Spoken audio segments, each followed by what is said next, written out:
la revisión. Entonces, para iniciar, pues es importante que para hablar de antibióticos, pues conozcamos su clasificación para poder pues entenderlos mejor. Entonces, para clasificar los antibióticos, pues hay como varias formas. Entonces, en primer lugar, está por el mecanismo de acción. Los podemos clasificar en tres grupos. Entonces, los inhibidores de síntesis de pared, inhibidores de síntesis de proteínas e inhibidores de síntesis de ADN. También los podemos clasificar de acuerdo a como su acción o su actividad, entonces si son bactericidas o bacteriostáticos. Recordando que pues los bactericidas pues van a ser los que van a lograr la eliminación bacteriana y los bacteriostáticos pues los que van a inhibir como tal el crecimiento bacteriano. Y también los podemos clasificar en cuanto a la farmacocinética y farmacodinámica. Entonces aquí los podemos clasificar en tres grupos, si son concentración dependientes, tiempo dependientes o si están relacionados con el área bajo la curva sobre la micro. Entonces, los concentración dependientes, aquí podemos decir que su efectividad se va a alcanzar cuando se logra un pico de concentración máxima que sea pues más alto que la concentración mínima inhibitoria. Pues ejemplos de estos antibióticos pueden ser los aminoglucósidos o el metronidazol. Este grupo de antibióticos que son concentración dependientes van a tener un amplio efecto posantibiótico, como lo pueden ver pues aquí en la gráfica. ¿Qué quiere decir esto? Que se va a mantener la inhibición del crecimiento bacteriano tras la exposición de la bacteria al antibiótico, incluso cuando están por debajo de la MIC y en ausencia incluso de una respuesta pues, del huésped. Los tiempo dependientes, pues los principales exponentes van a ser los betalactámicos y pues aquí su máxima eficacia se va a alcanzar cuando se tenga como por la mayor cantidad de tiempo posible la concentración por encima de la MIC. Es por esto que pues estos pues, antibióticos se buscan pues como que se dan en dosis fraccionadas ajustadas a la vida media o incluso en infusión continua. A diferencia de los concentración dependientes como los aminoglucósidos que se empezaron a dar a dosis más altas una vez al día pues para que se logre ese pico. Y pues los de área bajo la curva sobre la MIC como la vancomicina pues ya la vamos a ver más adelante. Entonces, pues nosotros decidimos cómo explicarles los antibióticos de acuerdo pues a cómo va a ser su mecanismo de acción. Entonces, pues ya sabemos que son tres grupos. Vamos a iniciar con los inhibidores de la síntesis de pared. Pero antes de hablar de estos, pues es importante saber cómo es la síntesis de la pared bacteriana. Entonces, esto va a ocurrir en tres fases. Una fase citoplasmática, en donde ocurre la síntesis de los precursores del peptidoglicano, una fase de transporte a través de la membrana citoplasmática y una fase de organización del peptidoglicano. Entonces, en primer lugar, en la fase de síntesis de precursores, vamos a ver que se van a sintetizar derivados del UDP de N-acetilmurámico y N-acetilglucosamina, que van a ser como dos monosacáridos. Aquí ocurre, pues, no se observa en la imagen, pero ocurre una reacción muy importante que sea por la enzima piruvil-transferasa que va a permitir la unión del fosfenolpiruvato a la UDP N-acetilglucosamina, que va a ser pues el precursor para que pues inicie toda la síntesis del peptidoglicano y pues aquí va a actuar un antibiótico pues muy importante, pero pues ya se los muestro más adelante. Luego de que pues tenemos al precursor, al UDP N-acetilmurámico se le van a unir 5 aminoácidos, siendo los dos últimos pues alanina. Luego de que ocurre esto, empieza la fase de transporte a través de la fase de la membrana citoplasmática que va a ocurrir gracias al bactoprenol que los va a transportar a través de la membrana y posteriormente sea la fase de organización donde sea la transglicosilación que se da pues la unión de los monosacáridos que teníamos y la transpeptidación que sea pues el entrecruzamiento de los aminoácidos libres pues para que se forme como tal el peptidoglicano pues con ayuda de transpeptidasas. Hola, Katica. Hola, Perdón, ya me pude conectar. Yo sí quisiera hacer la puntualización de que los pasos de la transglutosilación y la transpeptidación son dos pasos diferentes. Uno de ellos es análogo a la estructura terciaria de la pared y la otra es análogo a la estructura cuaternaria de la pared. Una de ellas es un enlace glucosídico, como tú bien lo dices, y la otra es un enlace peptídico. Una le da función y la otra le da estructura a la pared. Es importante que lo dividamos en cuatro fases para que podamos recordar conceptualmente que son cuatro grupos antibióticos los que van a inhibir cada una de las fases de la pared. ¿Listo? Listo, muchas gracias. Entonces, pues aquí tenemos los antibióticos que pues van a actuar en las diferentes fases de la síntesis de la pared bacteriana.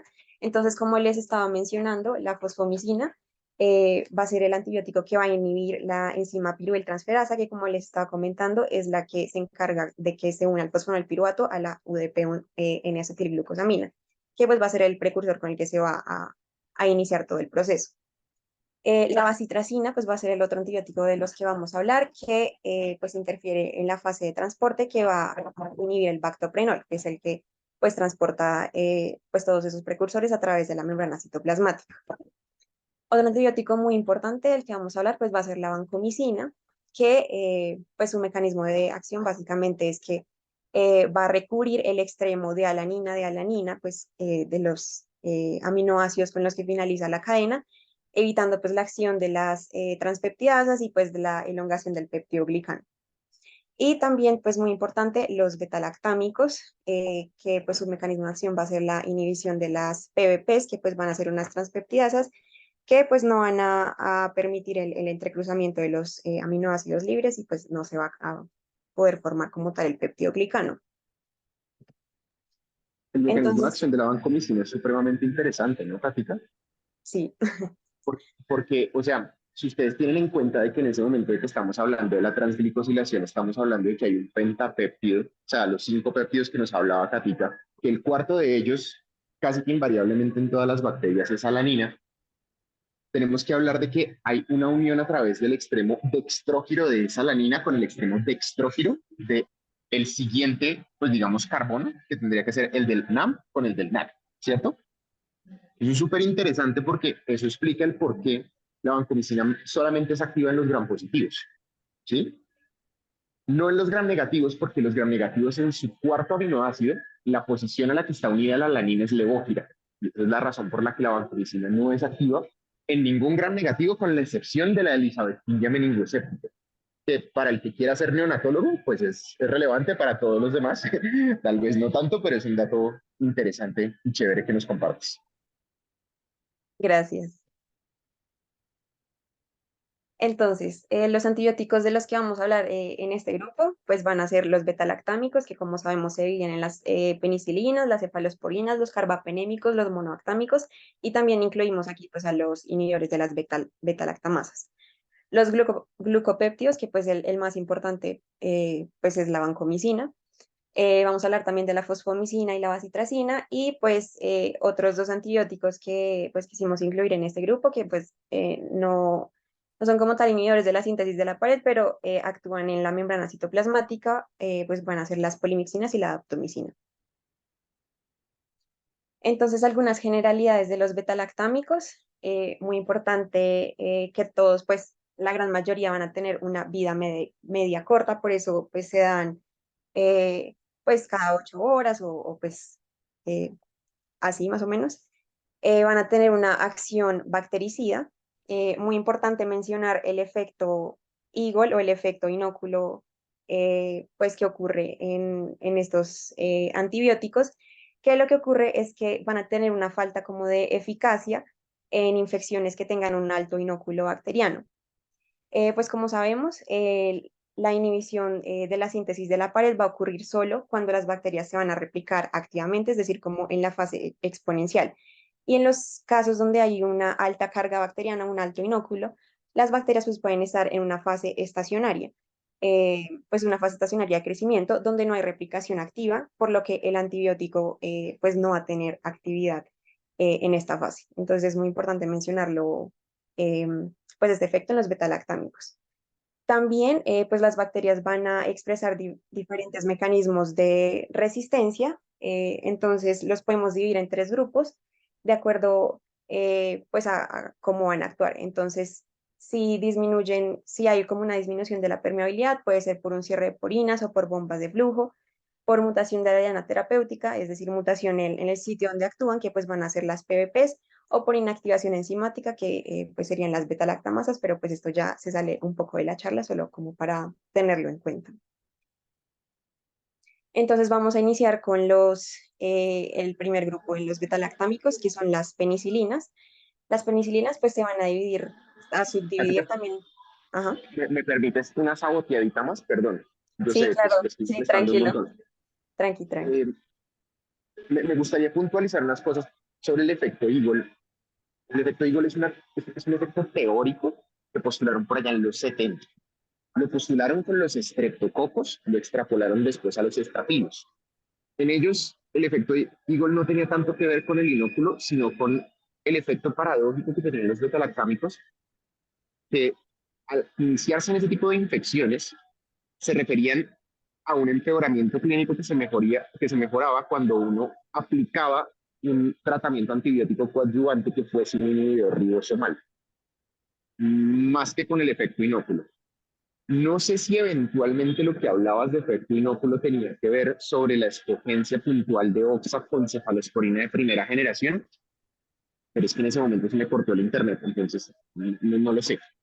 Pero es como para hacer la puntualización. Ok, No, o sea, mejor dicho, aló, se... son dos cosas diferentes. ¿Sí? El efecto inóculo es un fenómeno que ocurre con el Staphylococcus aureus en los con inóculos mayores a 10 a las 7 unidades formadoras de colonias, las cefalosporinas de primera generación, por la producción de una beta-lactamasa que se llama la blaceta, las cefalosporinas pierden efectividad. Es un efecto completamente teórico porque las series que están comparando cabeza a cabeza las penicilinas isoxazólicas contra cefalosporinas de primera han mostrado que realmente no hay mucha diferencia. El efecto de Eagle es la modulación de la respuesta inmune, tanto en infecciones por estreptos como por estafilos, con la adición de un medicamento que inhiba la síntesis ribosomal, nominalmente macrolidociclina, con ellos es que está descrito. Ah, ok, ok, había encontrado que pues era como lo mismo, pero pues no. No sé si el profe Mota tenga un concepto diferente, pero me gustaría puntualizarlo como para que no avanzáramos la charla y con esos dos conceptos mezclados. No, doctor, sí, igual que usted, la verdad no es lo mismo que usted, tengo el mismo concepto.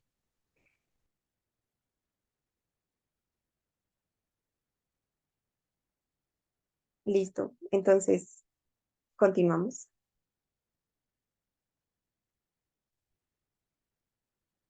Entonces, bueno, pues las penicilinas pues se van a dividir en naturales, las antiestafilocóxicas, las aminopenicilinas y las carboxipenicilinas y ureidopenicilinas. Entonces, dentro de las naturales, pues tenemos la penicilina G o benzatínica o cristalina y la penicilina B potásica. ¿Cuál va a ser su espectro de acción? Principalmente cocos gram positivos, como los estreptococos. Va a tener acción contra la Neisseria, anaerobios pero no bacteroides, contra el Treponema pallidum, contra la listeria y el actinomyces. Dentro de las antiestafilocóxicas, pues tenemos la oxacilina, cloxacilina, nafcicilina, dicloxacilina, pero pues la más conocida por todos, pues va a ser la oxacilina. Eh, Aquí pues estas también van a tener acción contra los estreptococos anaerobios no bacteroides, pero pues se le va a añadir esa acción pues muy importante contra el estafilococo aureus meticilino sensible, que pues por eso la usamos tanto pues en las bacterias por el estafilococo aureus. Dentro de las aminopenicilinas tenemos la amoxicilina y la ampicilina. La amoxicilina pues es la que se da vía oral, la ampicilina intravenosa. Estas también van a tener cubrimiento contra estreptococos, contra enterobacterias como la E. coli, Salmonella, Shigella, Proteus mirabilis, pero pues digamos no tiene contra las demás enterobacterias. También puede cubrir el enterococo fecalis, anaerobios no bacteroides y patógenos respiratorios como el Haemophilus influenza y la Moraxella catarralis. Y muy importante que también se utiliza en el manejo contra el Helicobacter pylori. Ya entre las carboxipenicilinas, pues tenemos la ticarcilina y carbonicilina, que pues aquí no la utilizamos, y las ureidopenicilinas, que aquí tenemos la piperacilina, que pues a diferencia de las aminopenicilinas va a tener va a ampliar su espectro contra las enterobacterias, entonces pues ya nos cubre Klebsiella y pues los otros tipos de proteos, etcétera. Nos va a cubrir anaerobios bacteroides, que son los importantes, y pues muy importante mencionar de la piperacilina, su cubrimiento contra la Pseudomonas aeruginosa, y también nos puede cubrir Staphylococcus aureus meticilino sensible. Es súper importante recordar eso, ¿sí? Eh, Ahora, hay una puntualización sobre las penicilinas antiestafilocóxicas que llama CATA. Su nombre químico son penicilinas isoxazólicas. ¿Sí? Es fácil de recordar el nombre porque oxazólicas como que tiende a darle a uno mnemotécnicamente la forma de recordar que es la oxacilina. ¿Sí? Como que clásicamente nos han enseñado que la dicloxa es su equivalente oral. Y a los asistentes de la charla quisiera como quitarles ese paradigma de la cabeza con un ejercicio muy sencillo. Piensen ustedes cuánto tiene que ser la concentración máxima de un antibiótico para que sea efectivo. La concentración máxima es como cuánto antibiótico ustedes logran después de la primera dosis del antibiótico sin una dosis anterior. Y esa concentración máxima ustedes la pueden parear contra la concentración mínima inhibitoria del núcleo que ustedes están tratando. Si ustedes compararan la concentración máxima de la oxacilina con la concentración máxima de la dicloxacilina, ustedes encontrarían que la Cmax de la oxa es aproximadamente 6 veces mayor. ¿Sí? Entonces, la oxa, teniendo una Cmax de más o menos 25, pueden hacer, si quieren, la regla de 3, la de la dicloxa va a ser aproximadamente 6 veces menor a eso. Y es importante recordar eso porque la dosis total de oxa que damos en una infección de alto inóculo por áureo es más o menos de 12 gramos al día. Mientras que dicloxa rara vez suele superar los 2.4 gramos en un día. Si ustedes compararan esa cantidad, eso sin asumir que a la dicloxacilina se le va a quitar una gran parte de su farmacología por primer paso hepático y otra se le va a quitar por la absorción, que es errática dependiendo de la comida y solo se va a absorber entre el 35 y el 76%, ustedes se pueden dar cuenta en la que definitivamente no va a ser un antibiótico efectivo para tratar ese tipo de bacterianos. Por eso no debería ser la opción oral y es el mensaje que les quiero dejar para ese tipo de penicilinas. ¿Listo? Listo, muchas gracias. Para continuar, pues tenemos también los inhibidores de las beta-lactamasas. Entonces, pues sabemos que está el clavulanato, el sulbactam y el tazobactam. Entonces, el clavulanato pues, es el que se asocia con la amoxicilina. Lo importante es que aquí pues va a extender su espectro a Staphylococcus aureus meticilina resistente y a Klebsiella, que pues como les había mencionado, pues las aminopenicilinas no van a tener pues no van a cubrir a Klebsiella. La ampicilina sulbactam también va a extender su espectro a Staphylococcus aureus meticilina sensible, a Klebsiella y a anaerobios bacteroides. Y la piperacilina pues tazobactam pues realmente es básicamente lo mismo, que pues tiene un amplio espectro contra las enterobacterias y muy importante su cubrimiento contra las pseudomonas aeruginosa. Dentro de las cefalosporinas, pues recordar que son 5 generaciones, entonces pues aquí obviamente no están todas mencionadas, pues porque son demasiadas, pero pues están yo creo que las que más conocemos, las que más utilizamos. Entonces dentro de las de primera generación está la cefalexina, cefasolina y la cefalotina. ¿Cuál va a ser su espectro de acción? Entonces, cocos gram positivos, streptococo, estafilococcus aureus meticilino sensible, E. coli, Salmonella, Shigella, Proteus mirabilis, Klebsiella. Importante también mencionar de las cefalosporinas que pues los enterococos pues van a ser todos intrínsecamente resistentes a las cefalosporinas. Dentro de la segunda generación pues tenemos al cefuroxime y a las cefamicinas. Importante pues que aquí van a perder un poco de efectividad contra los cocos gram positivos y van a aumentar como un poco el espectro hacia los gram negativos, entonces pues van a cubrir enterobacterias. Importante las cefamicinas, que van a cubrir anaerobios bacteroides, y el cefuroxime, patógenos respiratorios como la moraxera y Haemophilus influenza, que por eso se pueden utilizar en la neumonía, en el manejo de la neumonía. Las de tercera generación, tenemos a la ceftriaxona y el cefotaxime. Van a cubrir pues enterobacterias, Neisseria, Haemophilus influenza, Borrelia. Importante que cubren el Streptococcus pneumoniae resistente Aquí, como algo importante a mencionar de la ceftriaxona principalmente, es que va a tener una alta unión a proteínas, pues va a atravesar la barrera hematoencefálica, por eso la utilizamos en el manejo de la meningitis. Y muy importante que el 40% se elimina por vía biliar y es por eso que uno de sus efectos adversos pues es como la formación de barro biliar y por eso están contraindicados pues en los neonatos principalmente. Las de cuarta generación, pues el más importante, el cefepime, su cubrimiento va a ser hacia las enterobacterias, Neisseria, Haemophilus influenza, Moraxella, neumococo resistente y pues muy importante que también cubre Pseudomonas aeruginosa. Y algo también importante a mencionar del cefepime es el efecto Switterion, que creo que pues ya lo han escuchado, pero pues para recordar, pues básicamente que el cefepime pues va a tener una carga electroneutral que le va a permitir como atravesar la capa fosfolipídica de la membrana de las bacterias gram negativas y es por esto que no se va a afectar por mecanismos de resistencia bacteriana como lo es el cierre de porinas. Y los de la quinta generación, pues va a ser la septarolina, que básicamente pues está indicada en el manejo del Staphylococcus aureus meticilino resistente, es la única que se puede utilizar para eso, y incluso pues algunos enterococos, pero más que todo para el Staphylococcus aureus meticilino resistente. Hay un par de cefalosporinas nuevas para ustedes que son los gomosos de la medicina interna. Una que de verdad me gustaría como que se la llevaran como que existe es el cefiderocol. El cefiderocol es una cefalosporina novedosa porque se basa en un mecanismo de acción en la que es un mimético de un siderófono. ¿Alguien sabe qué es eso? No, No importa. Eh, Oye, aquí hay varios gomosos de la infectología, pero bueno, les cuento. Un sideróforo es esencialmente un canal bacteriano con el cual las bacterias pueden adquirir hierro, que forma parte de sus procesos metabólicos básicos. Entonces, el cefiderocol es un mimético del hierro. Y entonces lo postularon como una buena opción de tratamiento, especialmente para esas bacterias que tenían pérdida de la permeabilidad de su membrana. También lo postularon, por ejemplo, para no fermentadores como Acinetobacter baumannii con resultados un poco decepcionantes, pero promete, al menos dentro de este grupo de no fermentadores que a veces nos vemos a gatas tratando. Criterion, desafortunadamente, no es tan bueno el criterion de cepepime para evadir esas porinas.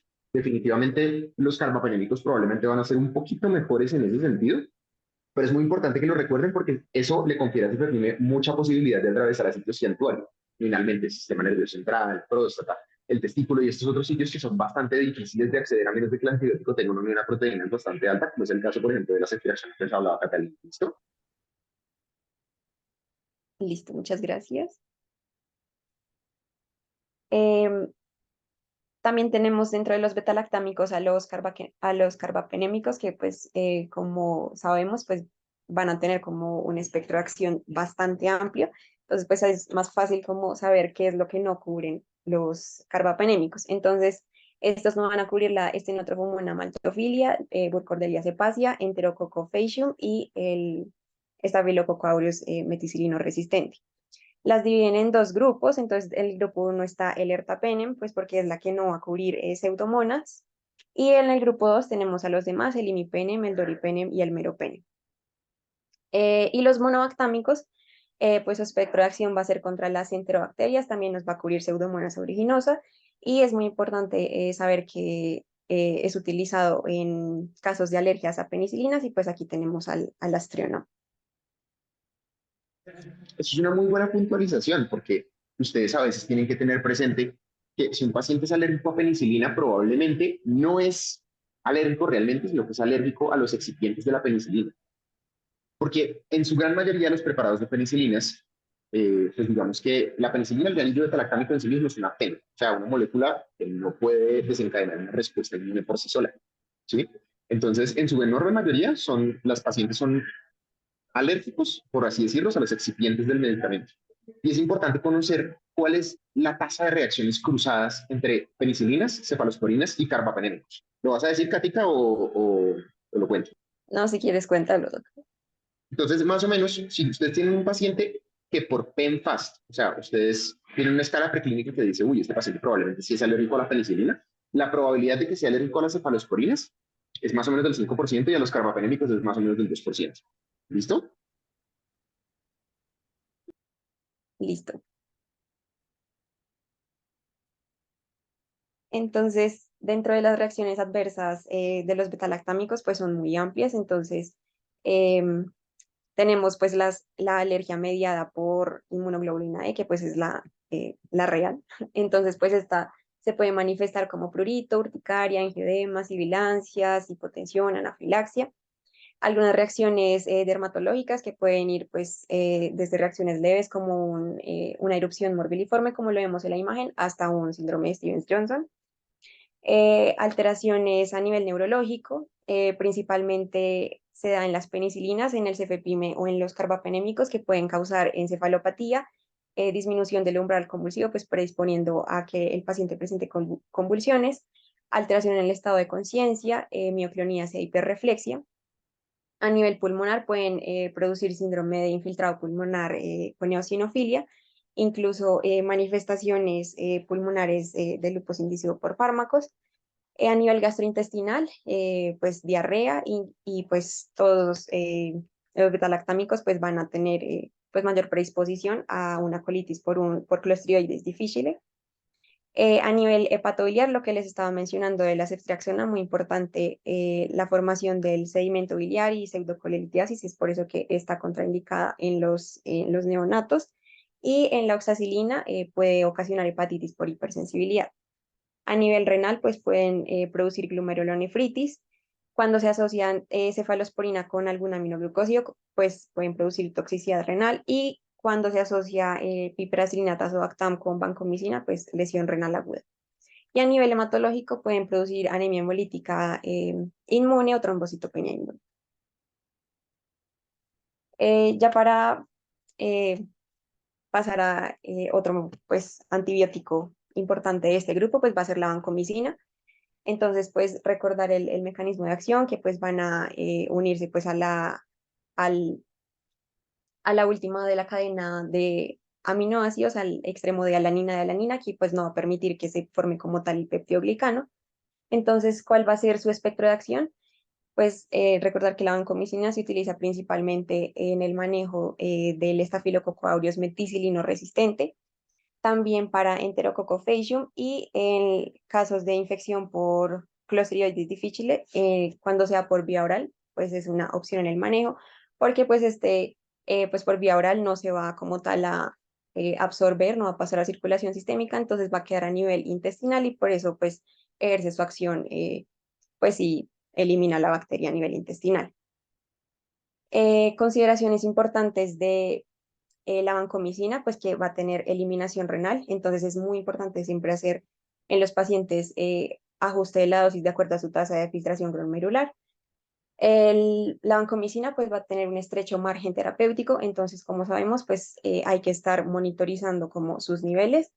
Entonces lo ideal es que sus niveles estén entre 15 a 20 miligramos por litro y generalmente se busca que se haga como un ajuste antes de que se de la cuarta dosis, aunque ahora se realiza más para saber cómo está realmente la vancomicina, cómo están sus niveles y si está como bien. Lo del área sobre la curva sobre la mix, que pues lo ideal es que esté entre 400 y 600 miligramos por hora sobre litro. El volumen de distribución de la vancomicina pues va a ser entre 0,2 y 0,9 litros por kilo, es decir, pues es bajo.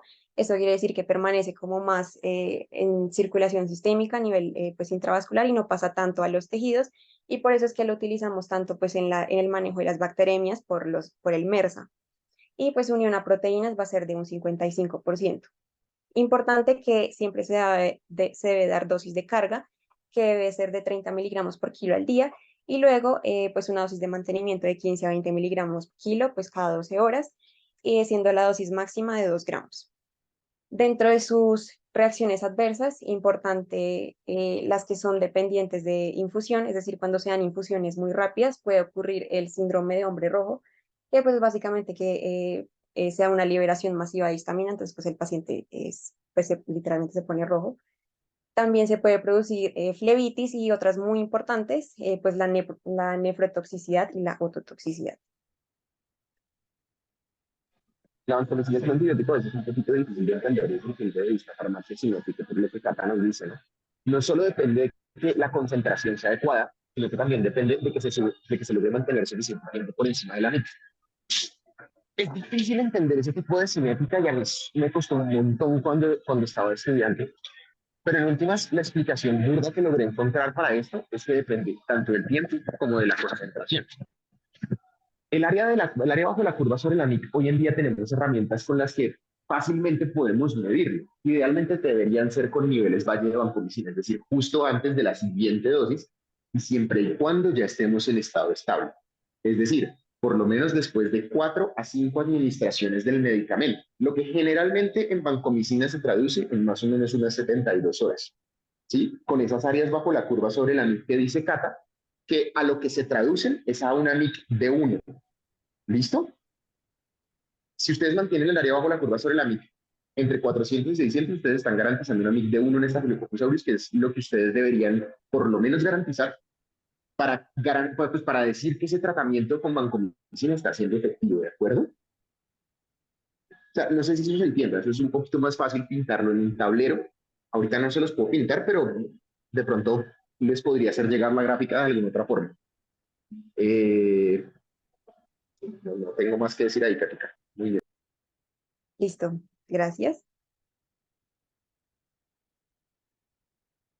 Bueno, de los otros medicamentos inhibidores de la síntesis de la pared, pues tenemos a la fosfomicina y la bacitracina. La fosfomicina, pues su espectro de acción pues va a ser contra gram positivos y gram negativos. Entonces, esta nos va a cubrir Staphylococcus aureus, estreptococos, enterobacterias, nos puede cubrir también Haemophilus influenza, Neisseria y algunas cepas de Pseudomonas aeruginosa. Este se usa generalmente en el manejo de las infecciones de vías urinarias. Lo bueno de este medicamento pues es que es una dosis única de 3 gramos vía oral y eh, pues eso como que facilita la adherencia al manejo. Y en cuanto a sus reacciones adversas, pues puede producir náuseas, diarrea, dolor abdominal, lumbalgia, cefalea, dismenorrea, rinitis y rash. Y en cuanto a la bacitracina, su espectro de acción básicamente va a ser contra gram positivos. Pues este lo usamos más que todo para el tratamiento tópico de infecciones oftálmicas, óticas y de la piel y de la mucosa oral, y también en la profilaxis de infección de las heridas. En cuanto a sus efectos adversos, pues más que todo locales, entonces la urticaria, el prurito, el angioedema y la hipotensión. Eh, y pues ya los que les iba Katica, a mencionar. te puedo contradecir un poquitico, perdón. Sí, sí, claro. Perdón. Les quiero contar una cosa sobre la fosfomicina que es un poquito decepcionante. Figúrense que hay un gen que cardinalmente tienen las Klebsielas y las pseudomonas, que se llama el POS-A. Si quieren, o sea, POS como en minúscula, la A en mayúscula. Ese gen POS-A tiene un problema. Una enorme cantidad de los inóculos que aislamos hoy en día de esos dos microorganismos tienen intrínsecamente ese gen y les confiere resistencia por modificación de la uriniltransferasa a la POS. Y el gen es transmisible.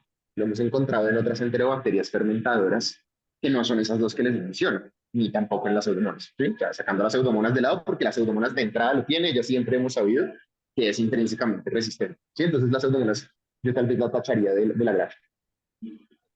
En el único escenario en el que la fosfomicina definitivamente sigue siendo un antibiótico útil es cuando el aislamiento es un E. coli.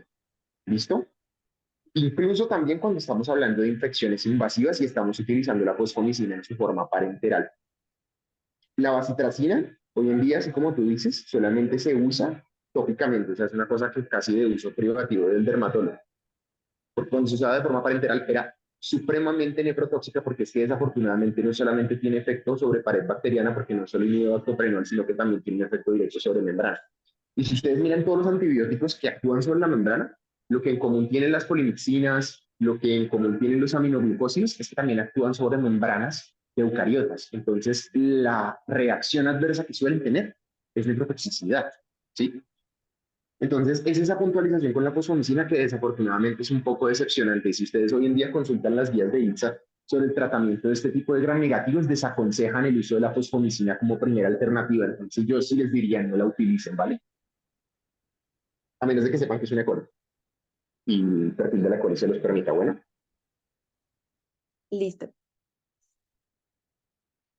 Y pues ya para terminar con el grupo de los inhibidores de la síntesis de pared, pues como les mencioné, vamos a incluir a las polimixinas y la daptomicina que pues actúan a nivel de la membrana citoplasmática bacteriana.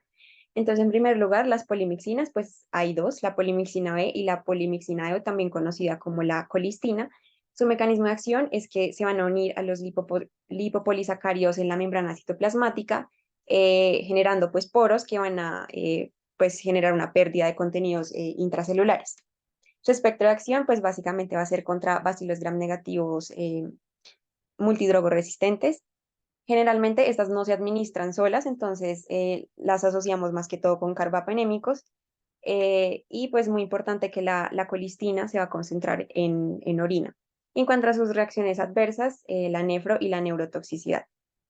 Por otro lado, la daptomicina, su mecanismo de acción es que se va a unir a las membranas de la célula bacteriana, también formando poros y causando una despolarización rápida por la salida masiva de potasio, y pues esto va a generar una alteración pues en la síntesis de las proteínas del DNA y RNA. Su espectro de acción pues va a ser contra gram positivos, nos va a cubrir el Staphylococcus aureus meticilino resistente, el Staphylococcus aureus resistente a la vancomicina y el Enterococcus faecium resistente a vancomicina. Algunas generalidades de la daptomicina es que tiene una alta unión a proteínas con un volumen de distribución de 0,1 litros por kilo, también es bajo, entonces por eso lo utilizamos también en las bacteremias, porque se queda más que todo pues en sangre y no pasa tanto a tejidos. Muy importante, y esto creo que eh, yo creo que ya lo saben, pero pues para recordarlo, que pues la aptomicina es inactiva por el surfactante pulmonar y es por eso que no la utilizamos en infecciones pues, pulmonares. Y en cuanto a sus reacciones adversas, pues puede generar miopatía o neumonitis alérgica. Con la atomicina es particularmente importante que ustedes vean cuáles son las interacciones farmacológicas que el paciente tiene.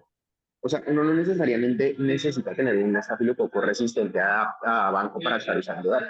DART uno lo puede utilizar en muchos escenarios. Por ejemplo, tenemos un paciente en cuyo perfil, digamos, comórbido no nos permite utilizar una comicina, nunca podemos llegar a niveles terapéuticos. O sencillamente queremos un antibiótico de administración diaria. Entonces parece muy conveniente, pero hay que estar muy pendiente de ese efecto de la miopatía. Eso parece como una cosa lejana a nosotros, pero la miopatía hay que vigilarla por lo menos semanalmente con CPK, siempre y cuando el paciente no esté en su momento en coadministración con estatinas. Siempre deben preguntarlo. Si la estatina se coadministra, se tiene que monitorizar la CPK al menos cada 48 horas en el mundo ideal. Es la razón por la que, si lo quisieran considerar para un tratamiento prolongado, por ejemplo, en el escenario de una infección osteoarticular o de una endocarditis, tienen esa limitación para saber que el paciente no les vaya a hacer toxicidad muscular. ¿Listo? Listo, muchas gracias. Además, Katica, ¿sabes cuál es como la diferencia del rol entre la polimixina B y la colistina? ¿O alguien en el auditorio lo sabe? O sea, ¿qué rol diferente cumple el uno y el otro? No, si nos puedes explicar mejor. No, es súper interesante porque la polimixina B es la forma parenteral que debería utilizarse para infecciones sistémicas fuera del árbol urinario. La colistina, su concentración es muy alta y entonces se convierte en el antibiótico de elección siempre que haya que usarlo. Afortunadamente, hoy en día, con el advenimiento de las combinaciones antibióticas nuevas y de los nuevos inhibidores de betalactamasas que no son betalactámicos desde un punto de vista químico, nos hemos evitado mucho el uso de ese grupo de antibióticos que son supremamente tóxicos. Pero para que se lo lleven, polimixina B fuera de árbol urinario, colistina, o sea, polimixina E en árbol urinario. ¿Listo? Siempre vigilando función renal y siempre vigilando aparición de neuropatía. ¿De acuerdo? Listo. Tengan en cuenta que esos antibióticos son básicamente detergentes de la membrana. Como estamos tratando de manejar un gram negativo con ello, lo que queremos es barrer la membrana externa, exponer el espacio periplásmico al medio, dicho dentro de formas coloquiales, disolver la beta-lactamasa que produce ese aislamiento multiresistente y permitir que el beta-lactámico funcione como el antibiótico que efectivamente mate la bacteria. Por eso es que dentro de esos tratamientos viejos ustedes veían polimixina más carbapenémico y ustedes dicen, pero ¿por qué le estoy poniendo carbapenémico a un aislamiento que es productor de carbapenemasas, y es por eso, porque ustedes están desarmando a la bacteria con la polimicina antes de matarla con el carbapenema. Esperemos que no tengamos que volver a esa solución y que las combinaciones antibióticas nos sigan evitando tener que usar esos antibióticos tan tóxicos.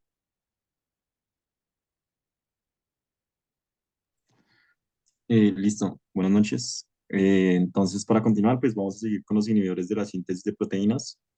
Van a estar los que actúan uniéndose a la subunidad 30S ribosomal y a la subunidad 50S. Entonces, si quieres paso, vamos a iniciar con los aminoglucósidos. Sí, que pues entre los más comunes está la gentamicina, la micacina, la neomicina y la streptomicina. En un poco las generalidades de estos antibióticos son derivados de la bacteria Streptomyces, son muy solubles en agua, van a estar cargados positivamente, por lo cual no se deberían usar nunca con cefalosporinas o soluciones ácidas porque a un pH bajo la carga del antibiótico y la efectividad se va a disminuir. Son, ya como lo explicaba Catalina, son medicamentos dependientes de la concentración y estos medicamentos dependientes de la concentración generalmente van a tener lo que se llama un efecto postantibiótico. Entre mayor sea la concentración, más prolongado va a ser el efecto postantibiótico en el caso de los aminoglucósidos. Pues como ya mencionaba al inicio, interactúan y precipitan el ADN y otros componentes aniónicos y se van a unir a la unidad 30S del ARN ribosomal, esto que va a interferir la traducción. La unión de estos dos mecanismos de acción los van a convertir en bactericidas. Su espectro de acción va a estar dirigido principalmente a gram negativos y algunas veces se usa en sinergia con penicilinas para infecciones por Streptococcus viridans, enterococos y Pseudomonas aeruginosa. Steven, Señor, ¿tú estás seguro que ese es el mecanismo por el cual estos antibióticos son bactericidas? pues sí, pues, o sea, entendí que por la unión de los dos mecanismos eran bactericidas, pero pues que como tal, eh, o sea, sí, sí, entendí. No, fresco. ¿Saben qué es lo que quiero como que entiendan? O sea, el cuento de ser bactericida o ser bacteriostático en realidad es carreta, porque en realidad depende de que, de cuánta concentración del antibiótico haya en un momento dado, de qué poco estemos hablando, de qué aislamiento estamos hablando y todo ese cuento, ¿cierto? Sí. Obviamente hay mecanismos de acción dentro de los antibióticos que invariablemente van a hacer que la estructura de la bacteria sea incompatible con la vida. Nominalmente, la mayor parte de ellos involucran la destrucción del DNA o la destrucción de la integridad de la membrana o la pared. El aminoglucósido, químicamente, es un azúcar cargado, ¿sí? Eso hace que sea un antibiótico que, tras de ser muy hidrofílico y con una cinética de un solo compartimento, como ustedes ya lo dijeron, en el momento en el que pase por la membrana, va a cambiar la conductancia del ion calcio, de una forma similar a como la daptomicina lo hace, solo que en vez de utilizar potasio, básicamente es con calcio, ¿sí? El daño al material genético es marginal, pero lo que sí causa son soluciones de continuidad en la membrana y consecuentemente en la pared. Esa es la razón por la que los aminoglucósidos se utilizaban como terapias de sinergia en infecciones como por ejemplo la endocarditis por los enterococos. Hasta hace poco, esa era la terapia sinérgica que se utilizaba en ese tipo de infecciones siempre y cuando el enterococo fuera sensible a la ampicilina, ¿sí? Hoy en día, estos antibióticos tienen un problema y es que los individuos, los bacteriólogos, los microbiólogos que hacen los lineamientos internacionales de los puntos de corte de los antibióticos, que se llaman EUCAST y CLSI, han aumentado los puntos de corte de estos antibióticos. Al aumentar las diluciones, lo que sucede es que esos antibióticos ya no son tan efectivos como solían ser. Entonces ahora necesitas más concentración del antibiótico para lograr el efecto deseado de bactericidio, ¿sí? Porque si tú piensas, la inhibición ribosomal en sí misma, si solo se tratara de inhibir la subunidad 30S, tendríamos un antibiótico bacteriostático como son las tetraciclinas. Ahora necesitamos más dosis, entonces desafortunadamente estos antibióticos probablemente van a terminar cayendo en desuso. Tal vez con la excepción de la plasmicina, que es un aminoglucósido relativamente novedoso y que es el único que no vio muy afectadas sus mix contra los gram negativos contra los que sirven. ¿Listo? Entonces, tiene un poco más que ver con su carga, más con su interferencia con el material genético, que es cierto, pero para hacer esa puntualización, porque es importante, ¿listo? Y para que Listo, sepan que este tipo de antibióticos ustedes probablemente conforme se vuelvan internistas, no lo van a ver tanto. listo, gracias. Si quieres, sigue, por favor. Entonces, para hablar de la toxicidad de los aminoglucósidos, estos fármacos están entre los más tóxicos actualmente, o bueno, que se usan actualmente. Se deben evitar colocar en caso de que haya alternativas que sean más seguras. Idealmente se debe hacer una monitorización de los niveles séricos y pues puede generar un bloqueo neuromuscular que va a ser raro.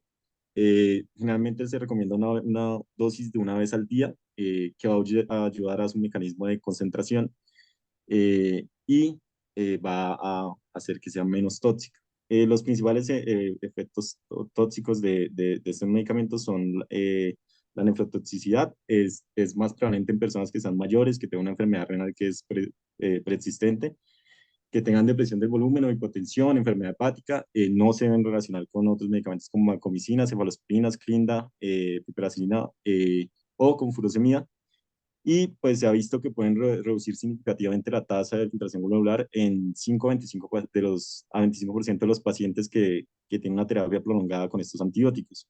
Adicionalmente también se ha visto que reducen el aclaramiento de la creatina. Y el otro efecto tóxico que tiene es a nivel del oído interno, que van a dañar las células ciliadas externas porque las células eh, no, perdón. Y el efecto nefrotóxico va a ser por la endocitosis que se da en las células del túbulo proximal eso va a causar necrosis celular. Y a nivel del oído se ha relacionado con que hay pérdida de la audición, generalmente en audición de altas frecuencias y que va a ocurrir en 3 a 14% de los pacientes, principalmente en personas que tienen un tratamiento de 9 días o más de aminoglucósidos. El que más se ha visto que tiene ototoxicidad es la neomicina, seguido de la gentamicina, tropamicina y la micacina por último. Paso por favor. Entonces, ya para hablar de la farmacocinética, pues estos tardan 15 a 30 minutos en distribuirse por todo el cuerpo. Generalmente la vida media es de 2 a 5 horas. Tiene una eliminación principalmente renal. Esto, el efecto posantibiótico generalmente tiene una supresión de 1 a 3 horas después de que el antibiótico ya no está presente. Y pues lo que les mencionaba es que la administración de una dosis al día va a reducir la concentración que se acumula en la corteza renal, lo que disminuye la toxicidad y como es un antibiótico dependiente de la concentración, se va a aumentar la tasa bactericida, tal como explicaba en parte el doctor. Eh, Algunas veces se recomienda en los esquemas en los que se usa, generalmente son en combinación con otros antibióticos para hacer una amplia cobertura contra bacilos gram negativos.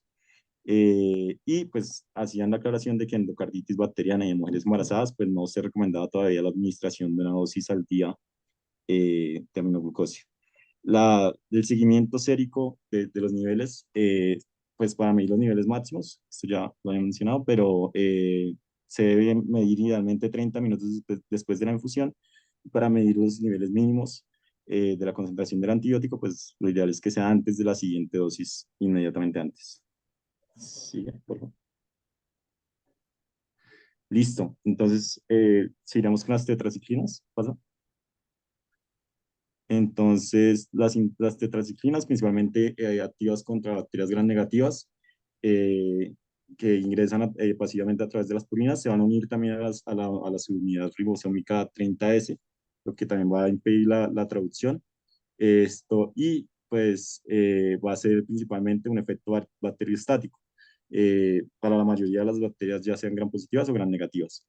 Sus indicaciones generalmente se pueden recomendar en brucelosis, enfermedad de Lyme, clamidia, infecciones por riquecias. En los esquemas de EPI generalmente están incluidas y pues en infecciones no complicadas del tracto urinario que no, pues no son de las primeras líneas de manejo.